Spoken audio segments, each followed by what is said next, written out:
പൃഥ്വിരാജിനെ വിളിച്ചിട്ടുണ്ട്. രാജചേട്ടനെ വിളിച്ചിട്ട് ഒരു കഥയുടെ ഒരു എലമെന്റ് പറയാൻ വേണ്ടിട്ടായിരുന്നു. അപ്പൊ അതിന് വിളിക്കുന്നതിനും നമ്മളൊന്ന് പ്രാക്ടീസ് ചെയ്തിട്ടൊക്കെ വിളിച്ചത്. അനാവശ്യമായിട്ടുള്ള പ്രശ്നങ്ങൾ ഇപ്പൊ ഇടപെടാതിരിക്കാനാണ് എനിക്ക് ഉപദേശം. അനാവശ്യമായിട്ടേ പാതിരാത്രി ഫോൺ ചെയ്ത കുഴപ്പമുണ്ടോ? പ്രൊഫഷൻ ആയിരിക്കണം ഫസ്റ്റ് പ്രയോറിറ്റി കൊടുക്കേണ്ടത്.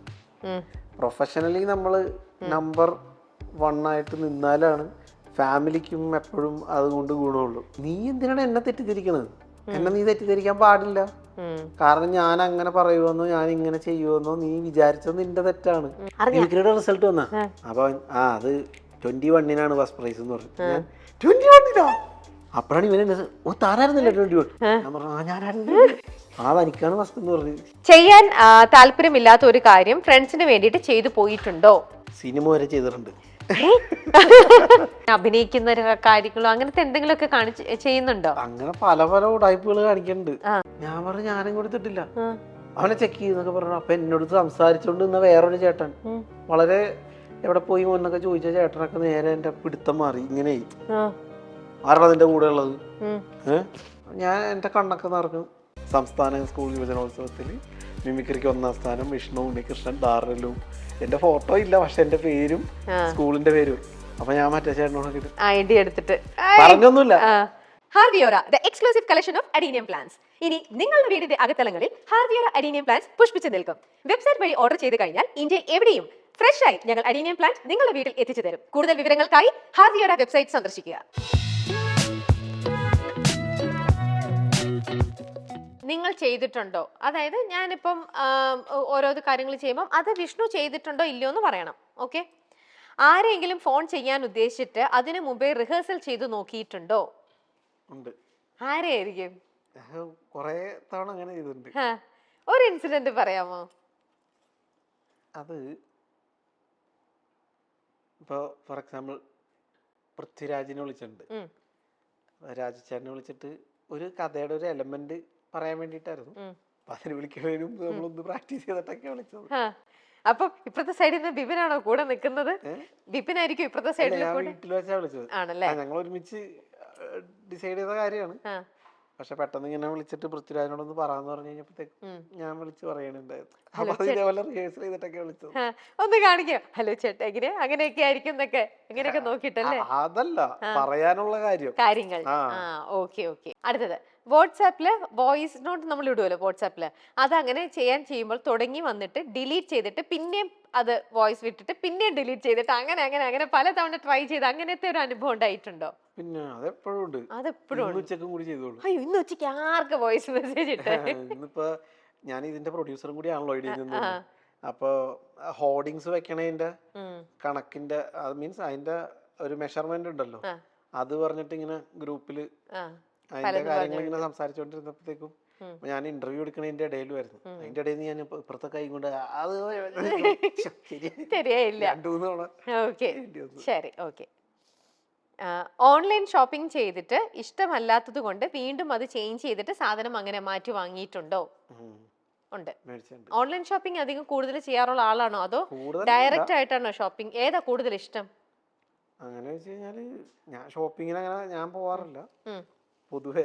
എന്നാലും ഡ്രസ്സൊക്കെ എടുക്കാനൊക്കെ പോകും. ബാക്കി ഓൺലൈനിലാണ് കൂടുതലും. അപ്പൊ ഈ ഓൺലൈനിൽ ഇങ്ങനെ പർച്ചേസ് ചെയ്യുമ്പോൾ എന്തെങ്കിലും പ്രോഡക്റ്റിന്റെ ഡാമേജ് ആണ്, കേടെങ്ങാനും വന്നിട്ടുണ്ട്, അങ്ങനെ മാറ്റി വാങ്ങിയിട്ടുണ്ടോ? ഉണ്ട്. ഓക്കെ. പലപ്പോഴും പല അപ്പൊ ഒരുപാട് അനുഭവങ്ങളുണ്ട് അല്ലേ? ഓക്കെ, ശരി. ചെയ്യാൻ താല്പര്യമില്ലാത്ത ഒരു കാര്യം ഫ്രണ്ട്സിന് വേണ്ടിയിട്ട് ചെയ്തു പോയിട്ടുണ്ടോ? എന്തായിരിക്കും അത്? സിനിമ വരെ ചെയ്തിട്ടുണ്ട്. ഏത് സിനിമയാണ് ചോദിക്കുന്നത്? അല്ല, ചോദിക്കുന്നില്ല എന്നാ. ഓക്കെ, അപ്പൊ അങ്ങനെയും അത് ചെയ്യേണ്ടി വന്നിട്ടുണ്ട് അല്ലേ? ശരി, ഓക്കെ. ആരുടെയെങ്കിലും നിർബന്ധപ്രകാരം ഇഷ്ടമില്ലായിരുന്നിട്ടും ഒരാളെ അഭിനന്ദിച്ചിട്ടുണ്ടോ? ഇല്ല. ഇല്ല, അങ്ങനത്തെ ഒരു ഇല്ല. അത് നമുക്ക് അല്ല, എന്തെങ്കിലും എന്താ പറയാ, അഭിനന്ദിക്കാനുള്ളതിന് മാത്രമേ അഭിനന്ദിക്കാറുള്ളൂ. അങ്ങനെയുള്ളൂ. അപ്പൊ എന്നെ കുറിച്ച് അങ്ങനെ ഒരു പരാതിയുമുണ്ട്. നിനക്കൊന്ന് അപ്രീഷിയേറ്റ് ചെയ്താൽ എന്താ എന്ന് പറഞ്ഞിട്ട് എന്നെ കുറിച്ചൊരു പരാതി ഉണ്ട്. ആണോ? പക്ഷെ അതിന് വേറൊരു നല്ല വശമുണ്ട്. എനിക്ക് അങ്ങനെ ഒരു ഇതാണ്, നമ്മളെ ഇടയിൽ അങ്ങനെ സംസാരമുണ്ട് സുഹൃത്തുക്കളുടെ ഇടയിൽ. പക്ഷെ അതുകൊണ്ട് തന്നെ ഞാൻ എന്തെങ്കിലും അഭിനന്ദിച്ചിട്ടുണ്ടെങ്കിൽ ആ അഭിനന്ദനം കിട്ടുന്ന ആൾക്ക് അത്രയും സന്തോഷമാണ്. അപ്പൊ എന്താ കുറച്ച് മടിയാണോ വിഷ്ണുവിന് പൊതുവെ അല്ല, അങ്ങനെ? ഒരിക്കലും അല്ല. ആ ഞാൻ എന്ന് വെച്ചാൽ ഞാൻ കട്ട നെഗറ്റീവ് ആണെന്നല്ല അതിന്റെ അർത്ഥം. മനസ്സിലായി എനിക്ക്. അതെ, ഞാൻ വെറുതെ ആവശ്യമില്ലാത്ത കാര്യത്തിന് അഭിനന്ദിക്കാൻ എന്നോട് പറയാറുണ്ട്. അത് എനിക്ക് ആ ബുദ്ധിമുട്ടാണ്. ശരിക്കും മനസ്സുകൊണ്ട് തോന്നിയാല് അവിടെ അപ്രീഷിയേറ്റ് അപ്പൊ ചെയ്യാറുണ്ട്, ഞാൻ ആരെങ്കിലും ഈ പറഞ്ഞ പോലെ നല്ലത് പറഞ്ഞിട്ടുണ്ടെങ്കിൽ സത്യസന്ധമായിട്ട് എനിക്ക് തോന്നിയാൽ മാത്രമേ ഞാൻ പറയാറുള്ളൂ. പറയാറുള്ളൂ. മറ്റുള്ളവർക്ക് വേണ്ടിയിട്ട് ഈ for the sake of it എന്നൊക്കെ പറയുന്ന പോലെ അങ്ങനെ ഒന്നും ചെയ്യാറില്ല എന്ന് മാത്രം. അപ്പം വിഷ്ണുവിന്റെ പറഞ്ഞിട്ടുണ്ടെങ്കിൽ അത് എപ്പോഴും ആത്മാർത്ഥമായിട്ട് ഉള്ളിന്റെ ഉള്ളിൽ നിന്ന് വരുന്ന ഒരു അഭിനന്ദനം തന്നെയായിരിക്കും. നല്ലത് പറഞ്ഞിട്ടുണ്ടെങ്കിൽ അത് അത്ര നല്ലതായിട്ട് തോന്നിയിട്ടേ പറയുള്ളൂ. പറയുള്ളൂ. അല്ലെങ്കിൽ നമ്മൾ പറയാതിരിക്കാം. മറ്റുള്ളവരെ ബോധിപ്പിക്കാനായിട്ടൊന്നും ചെയ്യാറില്ല. വെറുതെ വിളിച്ച് മോശമാണെങ്കിൽ അത് ഞാൻ പറയുകയില്ല. ശരി, ഓക്കെ. ഇനി ഞാൻ ഇവിടെ കുറച്ച് ഫോട്ടോസ് ഇപ്പൊ വിഷ്ണുവിനെ കാണിക്കും. ആ ഫോട്ടോസ് ഓരോന്നും കാണുമ്പോൾ അതുമായിട്ട് ആ ഫോട്ടോ കണ്ടിട്ട് എന്താണ് വിഷ്ണുവിന് ഒരു കമന്റ് ആ ഫോട്ടോ കാണുമ്പോൾ തോന്നുന്നതെന്ന് പറയണം കേട്ടോ. മഹാരാജാസ് കോളേജ് ആണല്ലേ? അവിടെ ഏതായിരുന്നു പഠിച്ചത്? BCom with computer application. BCom first class ആണല്ലോ. ആ ഞങ്ങളുടെ ലാബിലിരിക്കുന്ന ഫോട്ടോ. ഇത് ഐശ്വര്യ അയച്ചെന്നാണ്. അതൊന്നും പറയൂല. പ്ലസ് ഇതോ +2 ഈ ഫോട്ടോയ്ക്ക് ഒരു കഥയുണ്ട്. എന്താ കഥ കേക്കട്ടെ? പക്ഷെ എനിക്ക് ഒരു രീതിയിലും ഒട്ടും മനസ്സിലാവുന്നില്ല ഇതാണ് ഈ ഇരിക്കുന്ന ആളല്ല. അത് അന്നും ഞാൻ അങ്ങനെയല്ല. കാരണം അന്ന് ഫോട്ടോ എടുക്കാൻ പോകുമ്പോ ഫോട്ടോ എടുത്ത് കഴിഞ്ഞപ്പോ ഇതാരാന്ന് ഞാൻ തന്നെ ചിന്തിച്ചിട്ടുണ്ട്. ചിലപ്പോ അന്നത്തെ സമയത്ത് അങ്ങനെയാണല്ലോ, ഫോട്ടോ എടുക്കാൻ പോകുമ്പോ നമ്മൾ ഇങ്ങനെ നിൽക്കൂലേ, ഗൗരവത്തോടെ ഇരിക്കും. അന്ന് ഈ പറഞ്ഞ പോലെ ഡിജിറ്റലായിട്ട് കാണിച്ചു തരല്ലോ പരിപാടിയോ റീടേക്ക് ഒന്നും ഇല്ല. അന്ന് സ്റ്റുഡിയോ ചെല്ലുന്നു, ഓക്കെ തരാന്ന് പറയുന്നു, അടിച്ചിങ്ങ് തരുന്നു, അത്രേ ഉള്ളൂ. അപ്പൊ ഇതിന്റെ പിന്നുള്ള കഥ എന്താന്ന് വെച്ചാല് സംസ്ഥാന സ്കൂൾ യുവജനോത്സവം നടക്കുക, ഹയർ സെക്കൻഡറി യുവജനോത്സവം തിരൂര് വെച്ചിട്ടാണ് നടക്കുന്നത്. അപ്പൊ തിരൂര് ഇവിടെ നിന്ന് ഞാൻ സ്കൂളിൽ നിന്ന് മിമിക്രിക്ക് എനിക്ക് ഫസ്റ്റ് കിട്ടി, റവന്യൂ ജില്ലയിൽ ഫസ്റ്റ് കിട്ടി, സ്റ്റേറ്റിലേക്ക് പോയേക്കാം. സ്റ്റേറ്റിന്റെ മത്സരം തിരൂര് വെച്ച് നടക്കുന്നു. സ്കൂളിൽ നിന്ന് കൊണ്ടുപോകാൻ ആരുമില്ല. ഞാൻ ദാറുൽ സ്കൂളിലാണ് പഠിക്കുന്നത്. അപ്പൊ എന്റെ ഹിന്ദി ടീച്ചർ ഉണ്ട്, സബിത മിസ്. മിസ്സിന്റെ ഹസ്ബൻഡ് വേറെ സ്കൂളിലെ അധ്യാപകനാണ്. അവരുടെ സ്കൂളിൽ നിന്ന് കോൽക്കളിയുടെ പിള്ളേര് പോകുന്നുണ്ട്. അപ്പൊ ആ സാറ് എന്നെയും കൂടി കൊണ്ടുപോകുമെന്ന് ചോദിച്ചപ്പോ പുള്ളി കൊണ്ടുപോകാന്ന് പറഞ്ഞിട്ട് അങ്ങനെ മിസ്സിനും കൂടി വേണ്ടിയിട്ട് പുള്ളിയുടെ കൂടെയാണ് പോയേക്കണത്. അപ്പൊ ഇവരുടെ കോൽക്കളി നേരത്തെ കഴിഞ്ഞു. എന്റെ മിമിക്രിയുടെ കോമ്പറ്റീഷൻ രാത്രിയാണ് നടക്കുന്നത്. അത് കഴിഞ്ഞ് ഫലം വരാനായിട്ട് കാത്തു നിൽക്കാൻ പറ്റൂല, ആ പിള്ളേരായിട്ട് സാറിന് പോണം. അപ്പൊ എന്റെ കൂട്ടുകാരനൊരുത്തിനും വന്നിട്ടുണ്ട്, സന്ദീപ് എന്ന് പറഞ്ഞിട്ട്. അപ്പൊ സാറ് പറഞ്ഞു അതേ പോണം പിള്ളേര്, എനിക്ക് ഇതിന്റെ റിസൾട്ട് അറിയണമെന്നുണ്ട് ശരിക്കും. അപ്പൊ ഭയങ്കര ഇത് നന്നായിട്ട് പെർഫോം ചെയ്യുകയൊക്കെ ചെയ്താണ്. പത്രക്കാരെല്ലാരും എല്ലാ പത്രത്തിന്റെ ആൾക്കാരും ഓടി വന്നിട്ട് എന്റെ പേരും ഇതൊക്കെ എഴുതിയെടുത്ത് സ്കൂളാന്നൊക്കെ ചോദിച്ചു. അപ്പൊ ഫസ്റ്റിന്റെ മാത്രമേ ഫോട്ടോ എടുക്കുള്ളൂ, സെക്കൻഡ് ആണെങ്കിൽ പോലും ഫോട്ടോ എടുക്കില്ല. അപ്പൊ അന്ന് ഈ പറഞ്ഞ പോലെ എല്ലാരെയും ഫോട്ടോ എടുത്ത് വെച്ചിട്ട് വേണ്ടെങ്കിൽ കളയാന്ന് പറഞ്ഞ പരിപാടി ഇല്ല. അപ്പൊ റിസൾട്ട് വരട്ടെ കേട്ടോ, മിക്കവാറും നിന്റെ ഫോട്ടോ എടുക്കേണ്ടി വരുമെന്ന് ഒരു പത്രക്കാരൻ പറയുകയും ചെയ്തു. അപ്പൊ എനിക്ക് ഭയങ്കര ഹാപ്പി. ഫോട്ടോ വരാന്ന് പറഞ്ഞാൽ ഞങ്ങളുടെ കുടുംബത്തിന്റെ ചരിത്രത്തിൽ ആരും വന്നിട്ടില്ല. അപ്പൊ അതിനുള്ളൊരു കൊതിയുണ്ട്. പക്ഷെ അത് റിസൾട്ട് വരെ വെയിറ്റ് ചെയ്യാൻ പറ്റില്ല, ഇനിയുമുണ്ട്, കുറെ പേരുടെ കൂടി മത്സരിക്കാനുണ്ട് എന്നൊക്കെ പറഞ്ഞിട്ട് നിൽക്കണം. അപ്പൊ എനിക്ക് വിഷമമായി. പക്ഷെ ഈ വിഷമത്തോടു കൂടി ഞാനും ആ സാറിന്റെ കൂടെ പോരുകയാണ്. നേരെ തിരൂർ റെയിൽവേ സ്റ്റേഷനിലെത്തുന്നു. ഞങ്ങൾ 10 മണി എങ്ങാണ്ടായപ്പോ റെയിൽവേ സ്റ്റേഷനിലെത്തി. അപ്പൊ നോക്കാൻ നേരത്തെ ട്രെയിൻ 2:30 കണ്ടുള്ളൂ. മര്യാദയ്ക്ക് അത് കേട്ടിട്ട് വന്നാൽ മതിയായിരുന്നു പറഞ്ഞ് വിഷമിച്ച് അവിടെ ഇരിക്കുകയാണ്. അപ്പൊ കുറച്ചു നേരം കഴിഞ്ഞപ്പോഴത്തേക്കും മിമിക്രിക്ക് മത്സരിക്കാനുണ്ടായിരുന്ന നല്ല സൈസുള്ളൊരു പയ്യനുണ്ടായിരുന്നു മത്സരിക്ക്, വേറെ ഏതോ ജില്ലക്കാരനാണ്, വൈറ്റ് ജുബയൊക്കെ ഇട്ടിരുന്ന പുള്ളി. അപ്പൊ ആ പയ്യൻ ഈ റെയിൽവേ സ്റ്റേഷനിലേക്ക് വന്നാണ്ടപ്പോ ഞാൻ ഓടി ചെന്നിട്ട് പറഞ്ഞു മിമിക്രിയുടെ റിസൾട്ട് വന്നാ. അപ്പൊ അത് 21-നാണ് ഫസ്റ്റ് പ്രൈസ് എന്ന് പറഞ്ഞു. ഞാൻ 21-നോ? അപ്പോഴാണ് ഇവനെ താനായിരുന്നില്ല 21. ഞാൻ പറഞ്ഞു ഞാനായിരുന്നു, തനിക്കാണ് ഫസ്റ്റ് എന്ന് പറഞ്ഞു. എന്റെ ദൈവം, എനിക്ക് ഭയങ്കര സന്തോഷമായി. പക്ഷെ ഇത് ഫോട്ടോ എടുക്കാൻ പറ്റില്ല എന്നുള്ള വിഷമം ഒരു രക്ഷയില്ല. അങ്ങനെ വന്ന വഴിക്ക് ട്രെയിനിൽ വെച്ച് വേറൊരു ഇൻസിഡന്റ് ഉണ്ടായി. ട്രെയിനിൽ വെച്ച് സംഭവിച്ചതെന്ന് പറഞ്ഞു കഴിഞ്ഞാല്, ട്രെയിൻ ഈ 2 മണിക്ക് വന്ന ട്രെയിൻ ആണെങ്കിൽ ഒടുക്കത്തെ തിരക്ക്, കാല് കുത്താൻ സ്ഥലമില്ല. അപ്പൊ ഞങ്ങളെ കൊണ്ടുവന്ന സാറും കോൽക്കളിയുടെ പിള്ളേരും അവര് എങ്ങാണ്ട് 12 പേരുണ്ട്, ഞാനും സന്ദീപും എല്ലാരും കൂടി ഇടിച്ചു കയറി ഇങ്ങനെ എയറിൽ നിൽക്കുകയാണ്. കുറെ തമിഴ് നാട്ടുകാരും ഒക്കെ ഉണ്ട് ട്രെയിനിൽ. അതിന്റെ ഇടയിൽ ഒരു ചേട്ടൻ ഇറങ്ങി വാഷ്റൂമിൽ പോണുണ്ട്, പുള്ളി തിരിച്ചങ്ങോട്ട് പോണുണ്ട്. അപ്പോൾ എൻ്റെ മേത്ത് ഇങ്ങനെ ഉരഞ്ഞിട്ടൊക്കെയാണ് പോകുന്നത്. അപ്പോൾ എൻ്റെ അടുത്ത് നിന്നൊരു ചേട്ടനൊക്കെ സംസാരിക്കണൊക്കെ ഉണ്ട്. ആ മോനെ അവിടെ പോയതാണ്, അപ്പോൾ ഞാൻ ഇങ്ങനെ യൂത്ത് ഫെസ്റ്റിവലിന് പോയതാണ്, അതാണെന്നൊക്കെ പറയുകയൊക്കെ ചെയ്തു. അപ്പോൾ ഈ പോയ വല്യപ്പൻ അവിടെ നിന്ന് പെട്ടെന്ന് ബഹളം ഉണ്ടാക്കാണ്. അയ്യോ എൻ്റെ പേഴ്സ് ആരോ മോഷ്ടിച്ചു എന്ന് പറഞ്ഞിട്ട് ബഹളം ഉണ്ടാക്കാണ്. അപ്പോഴത്തേക്ക് വന്നിട്ട് അയാൾ ഇവിടുന്ന് ആരെങ്കിലും എടുത്തിട്ടുണ്ടാവും എന്നൊക്കെ പറഞ്ഞ് ഇങ്ങനെ പറയാണ്. ഞാനിപ്പോൾ അങ്ങോട്ട് പോയപ്പോൾ എൻ്റെ കയ്യിൽ ഉണ്ടായതാണ്. അപ്പോൾ അയാൾ നേരെ നോക്കി ഓരോരുത്തരെ നോക്കിയിട്ട് എൻ്റെ മുഖത്ത് വന്ന് ലോക്കായി.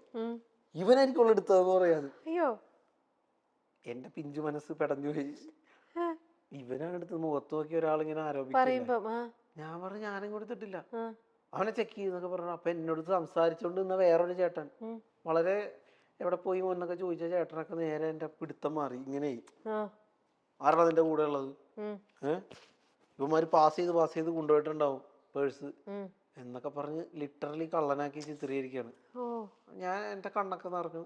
അപ്പൊ ഞാൻ എന്റെ കൂട്ടുകാരൻ സന്ദീപ് അവിടെ ഉണ്ടെന്ന് പറഞ്ഞിട്ട് സന്ദീപ്, അപ്പൊ തിരക്കിന്റെ ഇടയിൽ അവൻ ഡോറിന്റെ അവിടെ എങ്ങാണ്ടായി. അപ്പൊ കാണാനും ഇല്ല. സാറൊക്കെ ഉണ്ട് എന്റെ കൂടെ എന്നൊക്കെ പറഞ്ഞിട്ട് സാറിനെയൊന്നും കാണാനില്ല. ഇവരൊക്കെ തിരക്കിൽ അങ്ങോട്ടും ഇങ്ങോട്ടൊക്കെ ആയി. ഇയാളിങ്ങനെ അപ്പൊ എന്നോട് ഇങ്ങനെ ഷർട്ടിൽ പിടിച്ചിട്ടൊക്കെ ഒരു ചേട്ടൻ ചോദിച്ചുകൊണ്ടിരിക്കണം. അപ്പൊ ആകെ വിഷമിച്ച് കരയാറായി ഞാൻ. അപ്പൊ ഈ ചേട്ടൻ എല്ലായിടത്തും നോക്കുന്നൊക്കെ പറയാനുണ്ട്. ഇയാള് തിരിച്ച് സീറ്റിൽ ചെന്നപ്പോ ഇവിടെ ഉണ്ട് പേഴ്സ് എവിടെ ഇരിപ്പുണ്ടെന്ന് അയാളുടെ സീറ്റില്. അപ്പൊ എന്നെ ഇങ്ങനെ ചൂടായ ചേട്ടനൊക്കെ ആകെ വിഷമം പോയി. എന്നാലും ഇവരൊന്നും പറയണില്ല. അപ്പൊ ഞാൻ ഇങ്ങനെ ഉള്ളുകൊണ്ട് കരഞ്ഞുകൊണ്ട് നിൽക്കാണ്. അപ്പോഴേക്കും ട്രെയിൻ എവിടെ തൃശ്ശൂർ അങ്ങാണ്ടെത്തി. അപ്പൊ ഏകദേശം 5 മണി അങ്ങാണ്ടായി. നേരെ ഇത് വരികയാണ്, പത്രം വരികയാണ്. അപ്പൊ എന്റെ കഴുത്തിൽ മറ്റേ എന്റെ സ്കൂളിന്റെ ID കാർഡ് കിടപ്പുണ്ട് കേട്ടോ.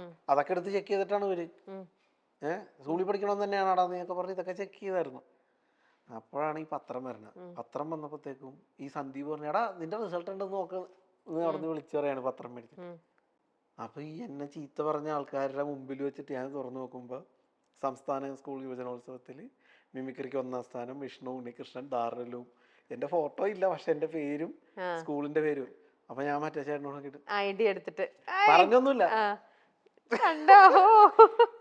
ആ ഒരു ഹീറോയിസം ഒക്കെ കഴിഞ്ഞ് നേരെ ഇവിടെ എറണാകുളത്ത് വന്ന് ഇറങ്ങിയിട്ട് ഫസ്റ്റ് പരിപാടി എന്ന് പറഞ്ഞാല് സാറിനെയൊക്കെ വിളിച്ചു പറഞ്ഞപ്പോ സാറ് പറഞ്ഞു, നീ ഒരു പണി പ്രസ്സിൽ പോയിട്ട് എൻ്റെ വീടിന്റെ കലൂരാണ് എൻ്റെ വീട്, മാതൃഭൂമി പ്രസ് അടുത്ത് തന്നെ, തൊട്ടടുത്ത സ്റ്റോപ്പാണ്. അവിടെ ചെന്നിട്ട് നിന്റെ ഫോട്ടോ കൊടുക്കണം. എല്ലാ പത്ര ഓഫീസിലും പോയി കൊടുക്ക്, ഫോട്ടോ കൊടുത്താലേ വരുള്ളൂ എന്ന് പറയാണ്. കൊടുക്കാൻ എൻ്റെ അവിടെ ഫോട്ടോ. ഞാൻ നേരെ കലൂരുള്ള ഒരു സ്റ്റുഡിയോയിലേക്ക് ഇല്ലാണ്, വെളുപ്പിന് തന്നെ ചെന്നേക്കാം. എന്നിട്ട് സ്റ്റുഡിയോ ചെന്ന് ഫോട്ടോ എടുത്ത് ഇതിൻ്റെ കോപ്പിയായിട്ട് ഞാൻ എൻ്റെ സ്കൂളിൻ്റെ ID കാർഡും ഒക്കെ പോക്കറ്റിലിട്ട് നേരെ വെച്ച് പിടിച്ചു. മാതൃഭൂമി അവിടെ ചെന്നിട്ട് എനിക്കാണ് ഇന്നലത്തെ ഫസ്റ്റ് കിട്ടിയേക്കണത്. ഇന്നത്തെ പത്രത്തിൽ എൻ്റെ പേര് വന്നിട്ടുണ്ട്, അപ്പൊ ഫോട്ടോ വന്നില്ല, അതിന് വേണ്ടിയിട്ടാണ്. അപ്പൊ താൻ തന്നെയാണെന്ന്. അപ്പൊ ഞാൻ പറഞ്ഞ എൻ്റെ ID കാർഡ് ഉണ്ട്, ഇത് കാണിച്ചു കൊടുത്ത് കഴിഞ്ഞപ്പോഴത്തേക്കും ഫോട്ടോ മേടിച്ച് അതിന്റെ പുറകിൽ എഴുതി എല്ലാവരും എന്നെ കൺഗ്രാജുലേറ്റ് ചെയ്യുന്നു. ഞാൻ നേരെ മനോരമയിലേക്ക് പോകുന്നു. പനമ്പിള്ളി ചെന്ന് മനോരമ പത്രത്തില് ഇതേപോലെ കയറി ചെന്ന് എന്റെ പേരും ഇതൊക്കെ എഴുതി കൊടുക്കുന്നു. മാധ്യമത്തിൽ പോകുന്നു. എറണാകുളത്ത് നമ്മുടെ ചുറ്റുവട്ടത്തുള്ള പത്രങ്ങളിലൊക്കെ കൊണ്ട് ഇത് കൊടുത്തു. പിറ്റേ ദിവസം അടിച്ചു വന്ന ആ ഫോട്ടോയാണ് ഈ ഫോട്ടോ. അന്ന് ഞാൻ ദാറുലുലൂമിലെ യൂണിഫോമാണ് അത്. അത് ശരി. അതാണ് ഞാൻ പറയുന്നത് ഫോട്ടോയുടെ പുറകിൽ ഒരു കഥ ഉണ്ടെന്ന് പറഞ്ഞു. ഇത് വലിയ കഥ തന്നെയായിരുന്നു, നല്ലൊരു കഥ, വലിയൊരു കഥ. ഓക്കെ, അടുത്ത ഫോട്ടോ.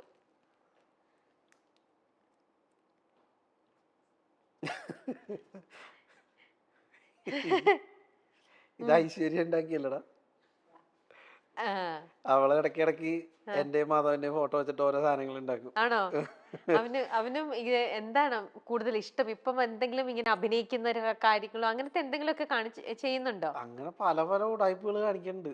ഇപ്പൊ കയ്യിലൊരു റിങ് പോലത്തെ ഒരു സാധനം കിട്ടിയിട്ടുണ്ട്, ഡോണറ്റ് ആണെന്ന് പറഞ്ഞ അതും കൊണ്ട് കിടക്കാണ്. മൂന്നിലും ഉറക്കത്തിലൊക്കെ അത് കയ്യിലുണ്ട്. ഇപ്പൊ എത്ര വയസ്സായി ശരിക്കും? ഇപ്പൊ 3.5 വയസ്സ്. ഓക്കെ. അപ്പൊ ഷൂട്ടിന് പോകുമ്പോഴത്തേക്ക് മോനെ മിസ് ചെയ്യില്ലേ? പിന്നെ വിളിക്കും, ഡെയിലി വീഡിയോ കോളൊക്കെ ചെയ്യും. അച്ഛൻ മോനാണോ അമ്മ മോനാണോ? അമ്മ മോനാണ്. ഞാൻ വന്നാ പിന്നെ അച്ഛൻ മോനാണ്. ആണോ? അപ്പം അങ്ങനെ നിങ്ങളുടെ വിഷ്ണു ഇങ്ങനെ മോനായിട്ട് ഭയങ്കര കളി ചിരി ബഹളം അങ്ങനത്തെ ഉള്ളൊരു അച്ഛൻ തന്നെയാണോ? അപ്പം ലൊക്കേഷൻ കുറെ ദിവസമായിട്ട് മാധവന്റെ അടുത്ത് നിന്ന് മാറി നിൽക്കുമ്പോ വിഷ്ണുവിന് ഭയങ്കര മിസ്സിംഗ് ഉണ്ടാവും അല്ലേ? കൊണ്ടുപോകാറുണ്ടോ ഇവര്? കൊണ്ടുപോകാറുണ്ടോ? ഞാൻ കോഴിക്കോടായിരുന്നു കഴിഞ്ഞ മാസം. ആ പടത്തിന്റെ ലൊക്കേഷനിൽ ഇവര് വന്നിട്ടുണ്ടായിരുന്നു, എന്റെ കൂടെ ഉണ്ടായിരുന്നു. അപ്പൊ അവിടെ പൂളിച്ചാടലും ലൊക്കേഷനിൽ വരും. അപ്പൊ ലൊക്കേഷൻ ഞങ്ങൾ ഷൂട്ട് ചെയ്യുന്ന വീട്ടില് പശുവും തൊഴുത്തും ഒക്കെ ഉണ്ടായി. അപ്പൊ അവിടത്തെ പശുമ്പേനെ കാണണോന്നൊക്കെ പറഞ്ഞു വന്ന് അവിടെ വീഡിയോ കോൾ ചെയ്ത് കാണിച്ചു കൊടുക്കും. അപ്പൊ രണ്ടു ദിവസം കഴിഞ്ഞപ്പോ അങ്ങോട്ട് വന്നു. ആ അതിലെ ഓടി നടക്കുമായിരുന്നു. മാധുവിനെ കുറിച്ച് നമ്മൾ കുറെ നേരമായി സംസാരിക്കുന്നു. അപ്പൊ പിന്നെ ഇനി ഐശ്വര്യയെ കുറിച്ചും കൂടെ പറയണ്ടേ? പറയൂ, ഐശ്വര്യയുടെ വിശേഷങ്ങളും കൂടെ പറയൂ. ഐശ്വര്യ സുഖമായിട്ടിരിക്കണം. ഐശ്വര്യ ഇപ്പൊ പഠിച്ചുകൊണ്ടിരിക്കുകയാണ്. എന്ത് പഠിക്കുന്നു? ആള് ബിടെക് കഴിഞ്ഞ ആളാണ്. ഓ, അവൾക്ക് പക്ഷെ ഗവൺമെന്റ് എംപ്ലോയി ആവണം എന്നുള്ളതാണ് അവളുടെ ആഗ്രഹം. അപ്പൊ PSC അതിനുവേണ്ടി എഴുതിക്കൊണ്ടിരിക്കുകയാണ്. ഇപ്പൊ പൊതുവെ വിഷ്ണു ഇത്തരത്തിലുള്ള ലൊക്കേഷനിലേക്കൊക്കെ പോകുമ്പോൾ ഐശ്വര്യനെ കൊണ്ടുപോകാറുണ്ട് പറഞ്ഞല്ലോ. അതല്ലാതെ ഇത്തരത്തിലുള്ള പ്രോഗ്രാംസോ നിങ്ങളുടെ പ്രൊമോഷനോ കാര്യങ്ങളോ ഇങ്ങനെയൊക്കെ പോകുമ്പോൾ ഫാമിലിനെ അങ്ങനെ കൂടെ കൊണ്ടുപോവോ? അങ്ങനെ എങ്ങനെയാ? ഒന്നും ഇഷ്ടല്ലേ? വിഷ്ണുവിന് താല്പര്യമില്ലേ? അയ്യോ അങ്ങനെയല്ല, എനിക്ക് ഇവരെവിടെ വന്നാലും സന്തോഷം. ആണോ? അവർക്ക് അങ്ങനെയാണെങ്കിൽ പക്ഷെ വരാനും ഇതേപോലെ നിൽക്കാനോ പറ്റില്ല. ചേച്ചിക്ക് വ്യക്തമായിട്ട് അറിയാം. ഇപ്പൊ ഓഡിയൻസിന് വേണ്ടി ചേച്ചി ചോദിക്കണായിരിക്കും. ഇവിടെ നമ്മള് ഇപ്പൊ ഞാനിത് എപ്പോ തുടങ്ങിയതാന്ന് ചേച്ചിക്ക് അറിയാലോ. അറിയാം. അപ്പൊ രാവിലെ തുടങ്ങി നമ്മൾ ഇങ്ങനെ ഓരോ ചാനലിന്റെ ഇന്റർവ്യൂസിന് ഇങ്ങനെ ഇരിക്കുകയാണ്. അവരിവിടെ വന്നു കഴിഞ്ഞാൽ അവർക്ക് ഒരു അരമണിക്കൂർ നിൽക്കാം, 1 മണിക്കൂർ നിൽക്കാം. അത് കഴിഞ്ഞാൽ അവർക്ക് ബോറടിക്കും.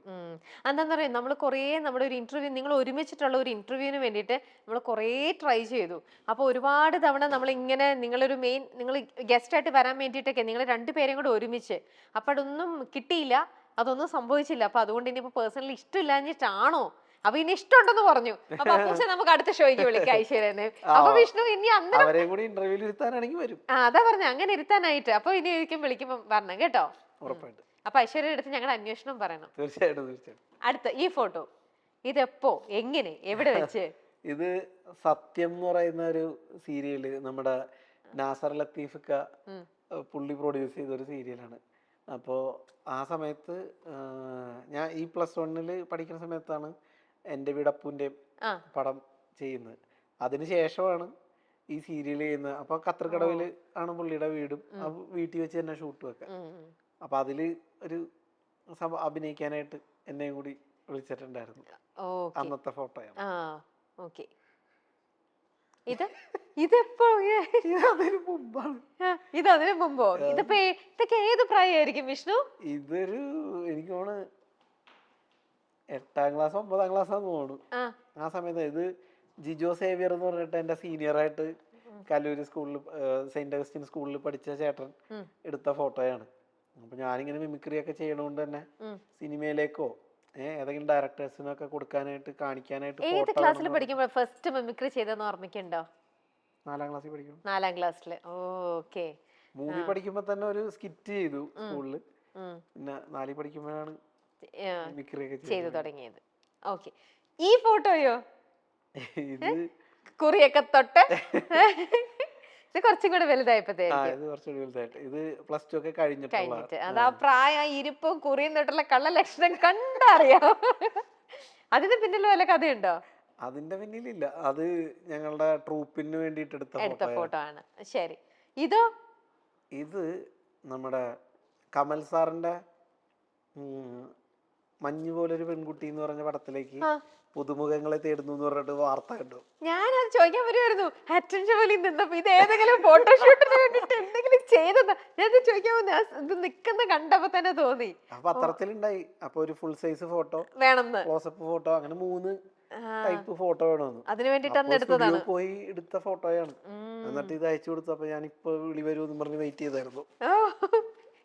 എന്നിട്ട് പടം വന്നു കഴിഞ്ഞപ്പോഴത്തേക്കും എനിക്ക് ഈ പറഞ്ഞ പോലെ എന്താണ് എനിക്ക് പകരം എടുത്ത ആൾക്കാർ എന്താ ചെയ്തു വെച്ചേക്കുന്നത് പോയി കണ്ടു. എന്നിട്ട് തൃപ്തിയായോ? അടുത്തത് ഇതോ? ഇത് ബാലസംഘത്തിന്റെ. അയ്യോ, ഇതിനകത്ത് എവിടെയാണെന്ന് തപ്പിയെടുക്കണം. അതിലുണ്ട്. ആണല്ലേ? ബാലസംഘത്തിന്റെ പരിപാടിയാ? വേനൽ തുമ്പികൾ എന്ന് പറഞ്ഞൊരു പരിപാടി ഉണ്ട്. അപ്പൊ ഈ വെക്കേഷൻ ടൈമില് ഒരു കലാജാഥയാണത്.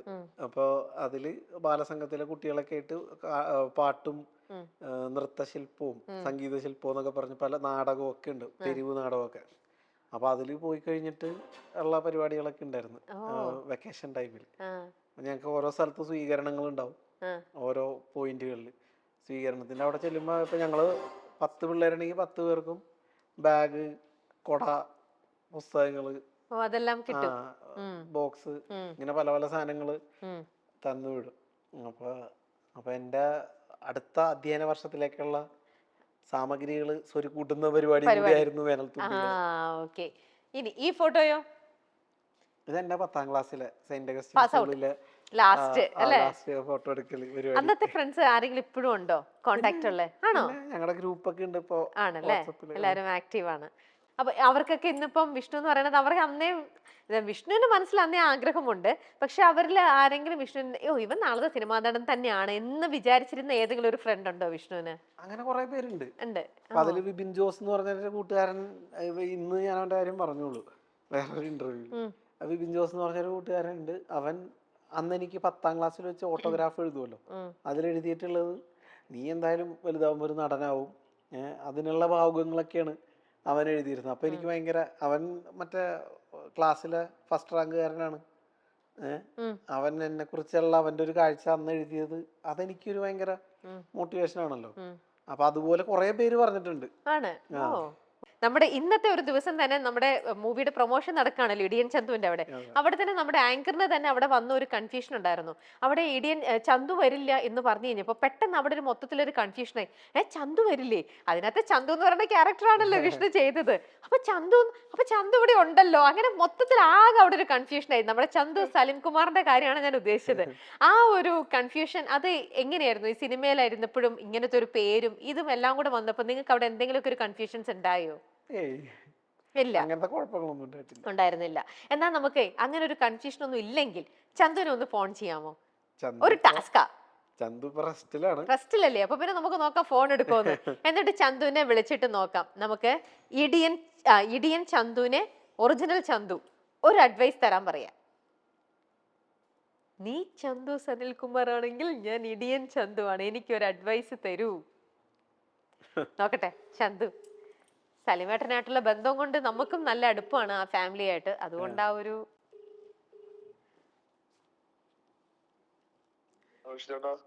ചന്തു എടാ, ഞാനേ നമ്മുടെ മൈൽസ്റ്റോൺ മേക്കേഴ്സിന്റെ രമ്യ ചേച്ചി ആങ്കർ ചെയ്യുന്ന പ്രോഗ്രാമിൽ നിന്നാ വിളിക്കുന്നത്.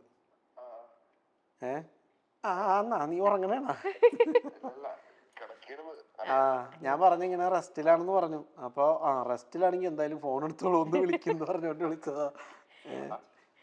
അപ്പൊ ഇടിയൻ ചന്തുവിന്, ചന്തു സലിംകുമാർ എന്തെങ്കിലും ഒരു അഡ്വൈസ് തരാനുണ്ടെങ്കിൽ തരാൻ ആണ് ഇവിടെ നിന്നുള്ള ഒരു ടാസ്ക്. അല്ലേ?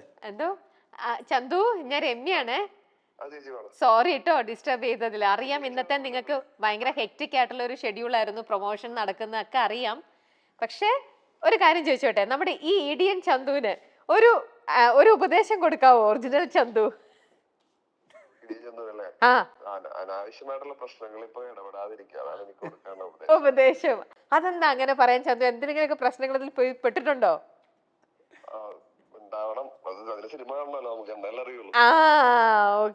ഓക്കെ. അപ്പൊ ഞങ്ങളത് കാണാം കേട്ടോ. എല്ലാവിധ വിഷസും, എല്ലാവിധ all the best Chandu. Once again sorry കേട്ടോ. ഓക്കെ, ശരി. എടാ, ഈ അനാവശ്യമായിട്ട് ഫോൺ ചെയ്താൽ കുഴപ്പമുണ്ടോ? അനാവശ്യമായിട്ടേ പാതിരാത്രി ഫോൺ ചെയ്താൽ കുഴപ്പമുണ്ടോ? എന്നാ കുഴപ്പമില്ല. Okay, good night. ശരി. വിഷ്ണു ഏറ്റവും കൂടുതൽ മനസ്സിൽ സന്തോഷം തോന്നുമ്പോ ആദ്യം വിളിക്കുന്ന ഒരു ഫ്രണ്ട് ആരായിരിക്കും? ഐശ്വര്യ. ഫ്രണ്ട് എന്ന് പറഞ്ഞാൽ ഐശ്വര്യ തന്നെയാണോ? എല്ലാ കാര്യവും ആണോ? വിഷമം വന്നാലോ? എല്ലാം ഐശ്വര്യാണ്.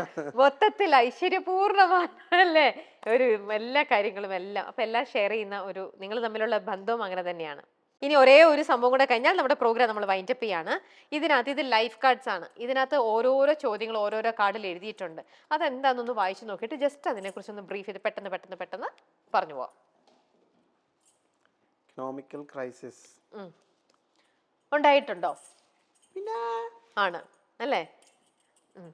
ഇപ്പോ ഞാൻ നിർമ്മാതാവും കൂടി ആണല്ലോ.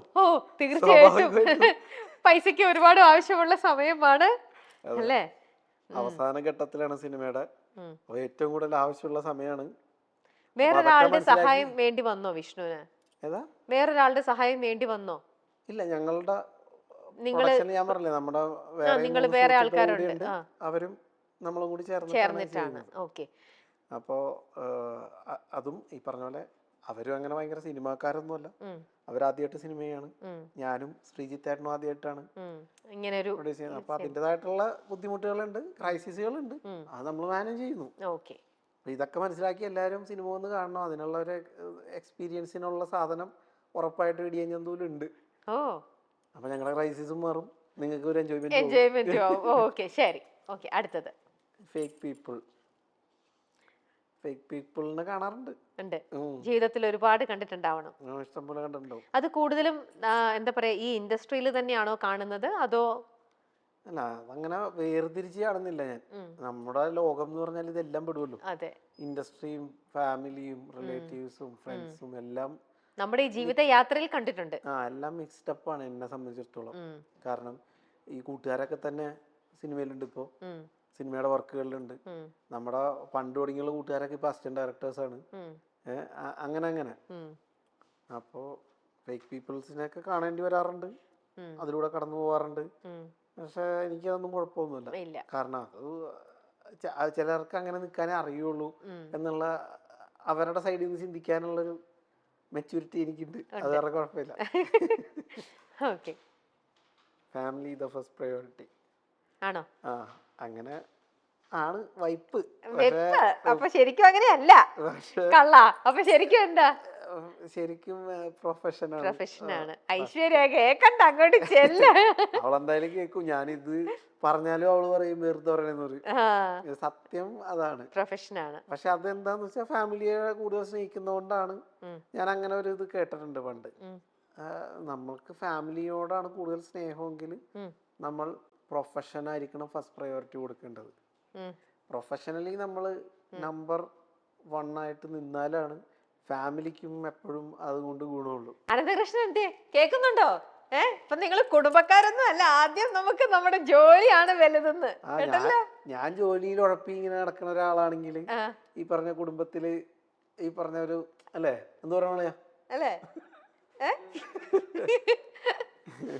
അല്ല, നമ്മള് ജോലിയിൽ ഉഴപ്പിന്ന് ഒരിക്കലും ആരും എവിടെയും നമുക്ക് അംഗീകാരവും കിട്ടില്ല. നമ്മൾ നല്ല രീതിയിൽ ജോലി ചെയ്യുമ്പോഴാണ് നമുക്ക് വീട്ടിലും കുടുംബത്തിലും നാട്ടിലും ഒക്കെ എല്ലാരും നമ്മളെ റെസ്പെക്ട് ചെയ്യുന്നത്, അല്ലേ?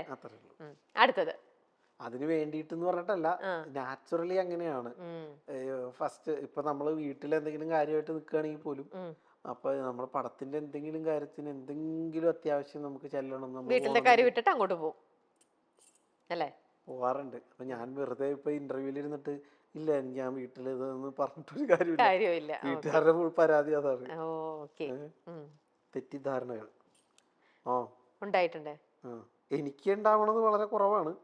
ഉണ്ടായിട്ടുണ്ടെങ്കിലും ഞാൻ അതിന് ഈ പറഞ്ഞ പോലെ വലിയ ഗൗനിക്കുകയോ അതിനു വേണ്ടി എഫർട്ട് എടുക്കുകയൊന്നുമില്ല.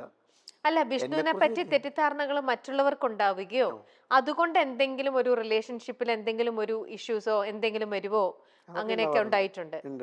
ഓക്കെ. പക്ഷെ നമ്മള് നല്ലവനായാൽ മതി, അത് തെളിയിക്കാൻ നിൽക്കണ്ടെന്നുള്ളൊരു തിയറി എനിക്ക് ഇടയ്ക്ക് എപ്പോഴോ കയറി.